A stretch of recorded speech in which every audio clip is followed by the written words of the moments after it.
Genesis chapter 14, New International Version. Abram rescues Lot. At the time when Amraphel was king of Shinar, Arioch, king of Elasar, Kedorlaomer, king of Elam, and Tidal, king of Goyim, these kings went to war against Bera, king of Sodom, Birsha, king of Gomorrah, Shinab, king of Admah, Shember, king of Zeboim, and the king of Bela, that is, Zoar. All these latter kings joined forces in the Valley of Siddim, that is, the Dead Sea Valley. For 12 years they had been subject to Kedorlaomer, but in the 13th year they rebelled.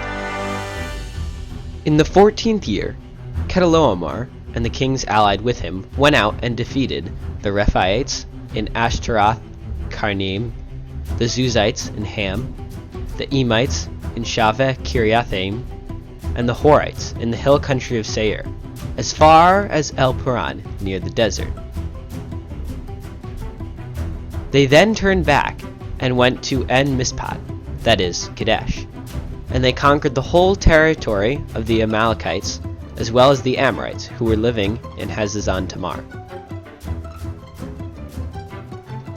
Then the king of Sodom, the king of Gomorrah, the king of Admah, the king of Zeboim, and the king of Bela, that is, Zoar, marched out and drew up their battle lines in the Valley of Siddim against Kedorlaomer, king of Elam, Tidal, king of Goyim, Amraphel, king of Shinar, and Arioch, king of Elasar, 4 kings against 5. Now the Valley of Siddim was full of tar pits, and when the kings of Sodom and Gomorrah fled, some of the men fell into them, and the rest fled to the hills. The 4 kings seized all the goods of Sodom and Gomorrah, and all their food. Then they went away. They also carried off Abram's nephew Lot and his possessions, since he was living in Sodom. A man who had escaped came and reported this to Abram the Hebrew. Now Abram was living near the great trees of Mamre the Amorite, a brother of Eshcol and Aner, all of whom were allied with Abram. When Abram heard that his relative had been taken captive, he called out the 318 trained men born in his household, and went in pursuit as far as Dan. During the night, Abram divided his men to attack them, and he routed them, pursuing them as far as Hobah, north of Damascus. He recovered all the goods and brought back his relative Lot and his possessions, together with the women and the other people. After Abram returned from defeating Kedorlaomer and the kings allied with him, the king of Sodom came out to meet him in the valley of Shaveh, that is, the king's valley. Then Melchizedek, king of Salem, brought out bread and wine.